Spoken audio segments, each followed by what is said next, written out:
Hello नमस्कार, महाराजा kitchen रेसिपीमध्ये आपलं स्वागत आहे। तर दसऱ्यानिमित्त आज मी कडाकण्या बनवणार आहे।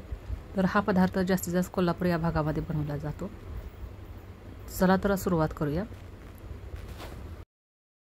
कडाकण्या बनवण्यासाठी सर्वात प्रथम आपण एक बोल मैदा घ्यायचा आहे आणि तो चांगला चाळून घ्यायचा आहे।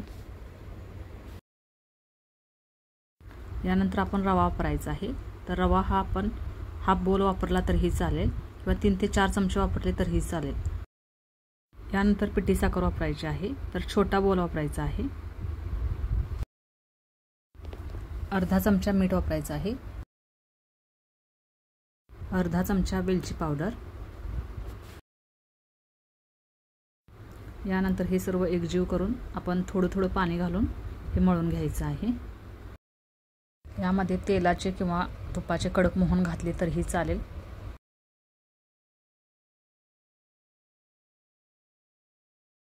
यामध्ये थोडंसं पाणी जादा झालेलं आहे, तर आपण थोडासा मैदा वापरायचा आहे, अर्धी वाटी। यानंतर यामध्ये 2 चमचे तूप घातलेलं आहे। आता पुन्हा एकदा हे चांगला मळून घेऊया।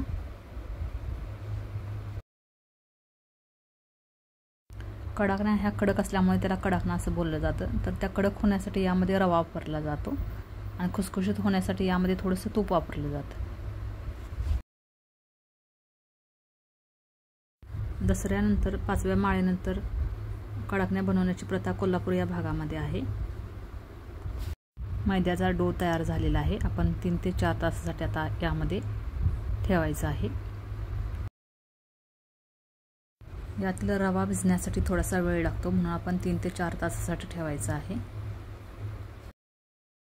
हे पहा, आपले आता 4 तास झालेले आहे। यानंतर आपण ह्याचे 4 भाग करायचे आहेत।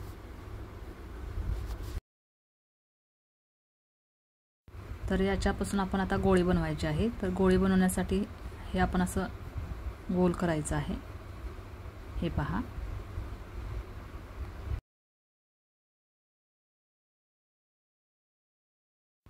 यानंतर सुरीने कट करून आपण याचे छोटे छोटे गोळे बनवून घ्यायचे आहे। हे पहा,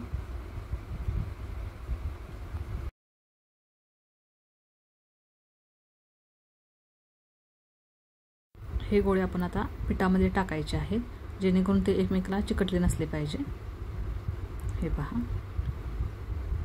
असे सर्व गोळे टाकायचे आहेत आणि यानंतर आपण आता लाटायला घ्यायचे आहे।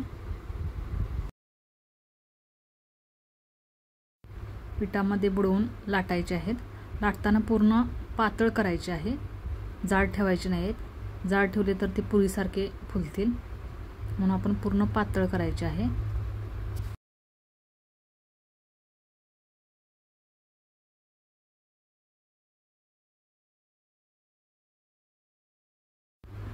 हे पहा, अशा सर्व पुऱ्या लाटून घ्यायच्या आहेत आणि एकदम पातळ अशा लाटायच्या आहेत।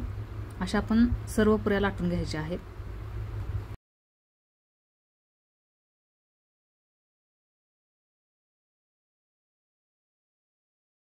पातळ लाटल्यामुळे त्या कडक होतात आणि हवाबंद डब्यामध्ये ह्या महिनाभर राहू शकतात, त्या खराब होत नाहीत।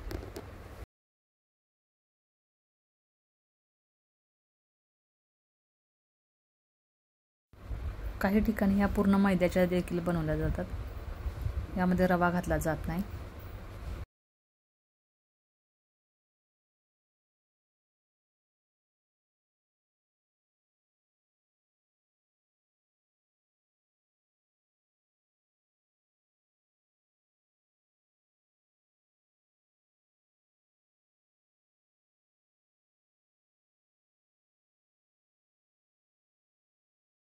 अशा आपण सर्व कडाकण्या करून घेतलेल्या आहेत। यानंतर आपण आता तेल तापवायला ठेवलेलं आहे, ते गरम झाले का पाहूया।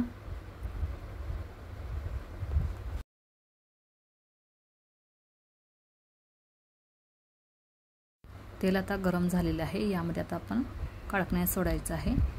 कडाकण्या आपण एक एक सोडायचे आहे।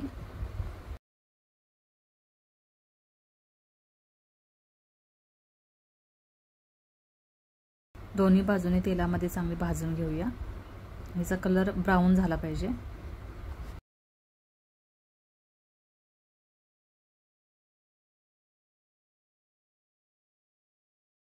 हे पहा कडाकणीचा कलर. जास्त ब्राऊन करायचा नाही आहे, थोडा थोडाच करायचा आहे.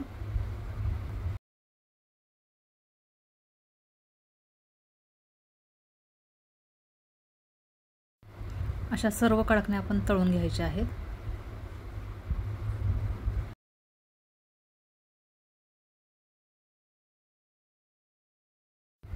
ही रेसिपी आपल्याला कशी वाटली हे कमेंट करून नक्की सांगा.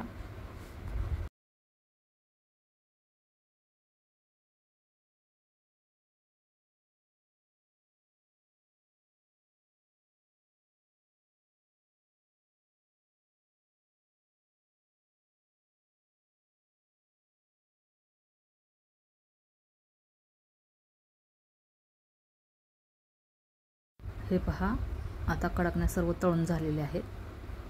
चला तर आता सर्व करूया.